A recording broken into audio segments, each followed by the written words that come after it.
नमस्कार दोस्तों, बेसिक गणित में आपका हार्दिक स्वागत है। आज हम रोज़मर्रा की ज़िंदगी में हर जगह इस्तेमाल होने वाली संख्याओं का जो उपयोग होता है उसके बारे में देखेंगे। जैसे संख्याओं का हम उपयोग कहाँ करते हैं?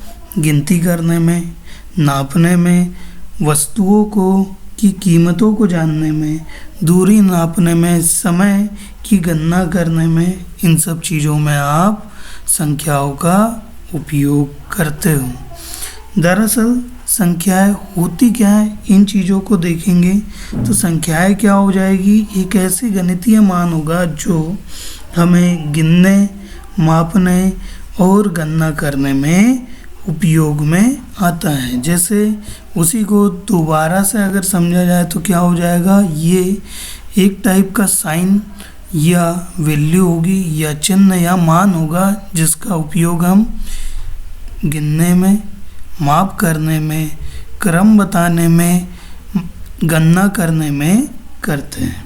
जैसे 1, 2, 3, 5, 8, 1/2, 10, 100, √2, ये सभी की सभी क्या हो जाती है, आपकी संख्याएं होती है।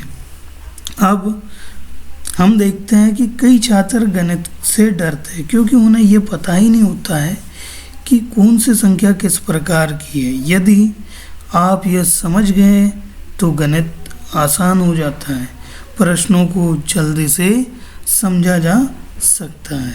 तो हम स्टार्ट करते हैं। जैसे आपने गिनती जब भी आपने शुरू की होगी तो कहाँ से की है? 1 से की है। तो 1, 2, 3, 4, 5, ये आपकी स्टार्टिंग जो होती है 1 से शुरू होके अनंत तक जाती है। तो इस टाइप के जो नंबर्स होते हैं या जो संख्याएं होगी तो इन्हें हम क्या बोलेंगे? प्रकृत संख्याएं बोलेंगे या नेचुरल नंबर्स भी कहते हैं। तो 1 से जो अनंत तक जो नंबर होंगे वो क्या हो जाएंगे? आपके नेचुरल नंबर्स या प्राकृतिक संख्याएं हो जाएगी। इसी के बाद एक नंबर ऐसा होता है विशिष्ट नंबर जो आप देखोगे 0 होता है। अगर हम 0 को भी इसमें अगर शामिल कर ले तो क्या हो जाएगा?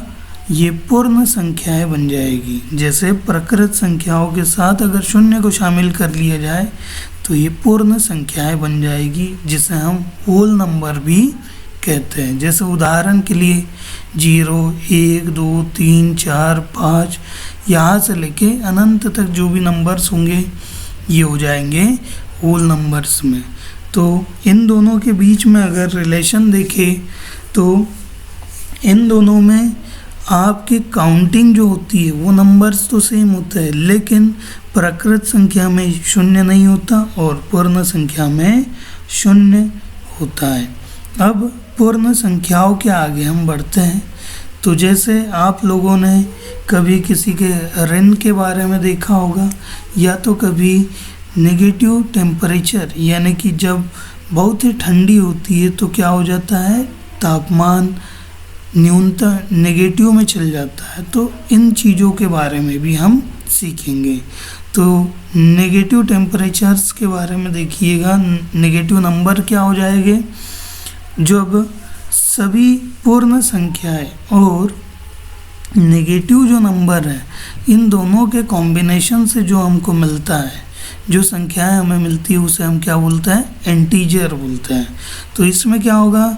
0 बीच में होगा, लेफ्ट हैंड साइड में नेगेटिव नंबर होंगे और राइट हैंड साइड में पूरे पॉजिटिव नंबर्स होंगे। और ये नंबर्स 0 से लेफ्ट हैंड साइड में -इनफाइनाइट और राइट हैंड साइड में +इनफाइनाइट या अनंत तक जाएंगे।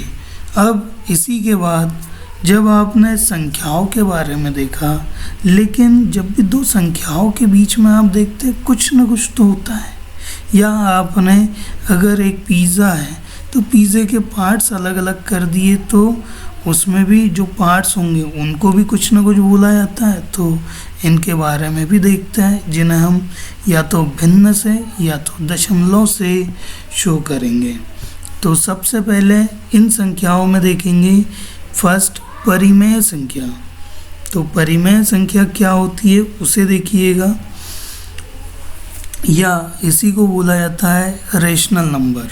तो वे संख्या है जिसे हम अंश बटे हर में, अंश बटे हर मतलब न्यूमरेटर बटे डिनोमिनेटर में लिख सकते हैं, वे क्या हो जाएगी, परिमेय संख्याएं कहलाएगी। अब परिमेय संख्या में एक चीज़ का हमें खासा ध्यान रखना होता है कि आपका हर ज़ीरो ना हो, क्या ना हो, ज़ीरो ना हो, क्योंकि यदि आपका हर ज़ीरो हो जाए तो आपकी जो परिमेय संख्या हो जाएगी वो अनंत बन जाएगी। ठीक है, तो परिमेय संख्या वे होगी जिसे हम अंश बटे हर या न्यूमरेटर बाय डिनोमिनेटर में लिखते हैं, और इसमें जो डिनोमिनेटर या हर होगा वो क्या हो जाएगा, ज़ीरो कभी नहीं होगा। जैसे उदाहरण के लिए 1/2, 3/4, या अगर किसी भी संख्या को आप परिमेय संख्या के रूप में लिखना चाहो तो आप क्या करोगे, उसके बटे में 1 लिख दोगे। ठीक है, अब इसी के बाद में अपरिमेय संख्या के बारे में देखते हैं। तो अपरिमेय संख्याएं क्या होती है उसे भी देखिएगा। तो अपरिमेय संख्या वे होती है, या इर्रेशनल नंबर इसे कहेंगे, वे संख्याएं जिन्हें हम p/q के रूप में नहीं लिख सकते हैं, या इनको हम, इनके जब भी आप दशमलव लिखोगे तो कभी भी ख़त्म नहीं होगा, दशमलव इसका ख़त्म नहीं होगा। जैसे उदाहरण के लिए वर्गमूल 2 या पाई जो हो जाएगा, इसमें भी आप दशम भाग देते चलोगे, लेकिन इसकी वैल्यू कभी भी न ख़त्म होगी न ही रिपीट होगी। अब इसी के बाद हम संख्याओं के जो विशेष परिवार होता है, यानी कि विशेष संख्याओं का एक परिवार होता है, उसके बारे में भी देखेंगे। जैसे क्या हो जाएगा, वे संख्याएं जिनमें हम 2 का भाग पूर्ण रूप से दे दें, या 2 करके आप देखोगे 2 का भाग अगर पूर्ण रूप से चल जाए तो उसे हम क्या बोलते हैं, सम संख्या या इवन नंबर्स बोलते हैं। वही नंबर्स में अगर ऐसी संख्या है जिसमें 2 का भाग आप नहीं दे पाओ तो वो कौन सी संख्या कहलाएगी आपकी, वो ऑड नंबर्स कहलाएगी।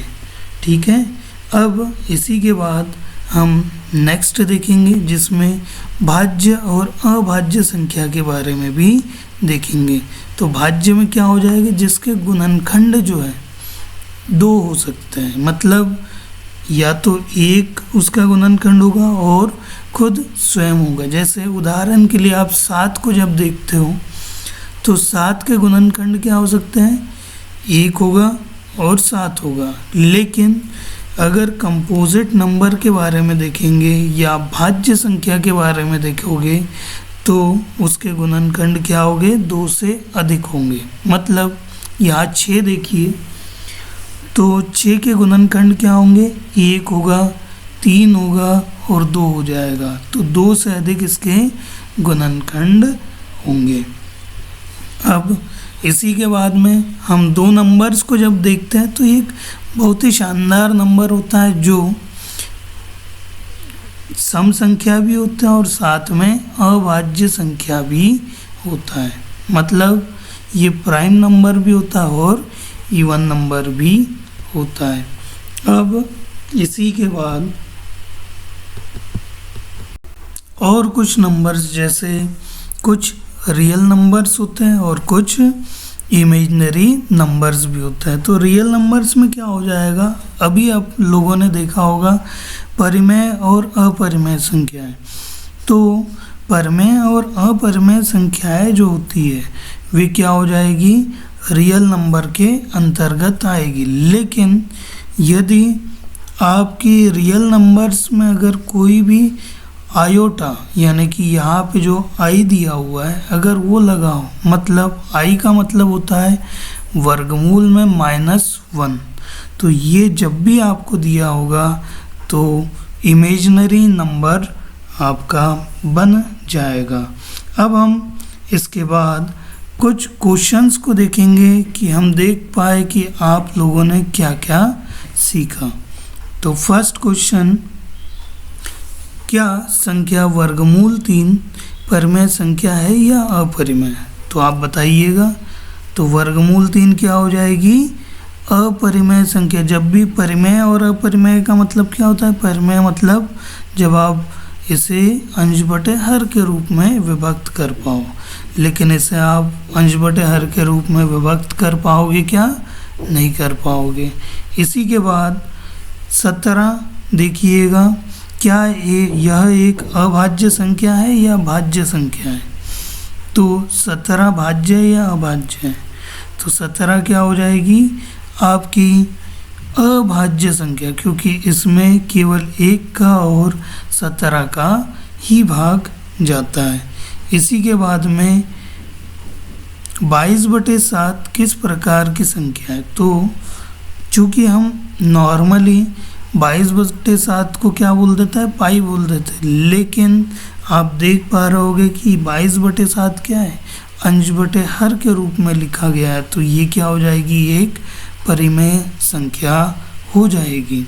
तो अब रिकैप करते हैं। तो पहले समझिए, प्रकृत संख्याएं क्या हो जाएगी? जो भी गिनती की संख्या है, मतलब जहाँ 1 से स्टार्ट करके अनंत तक जो जाएंगी वो क्या हो जाएगी? प्राकृतिक संख्या या नेचुरल नंबर होगी। पूर्ण संख्याएं क्या हो जाएगी?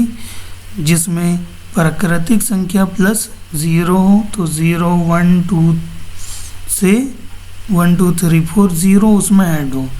पूर्ण संख्याएं क्या हो जाएगी? जिसमें ऋणात्मक के साथ में आपकी पूरी पूर्ण संख्याएं उपस्थित हो।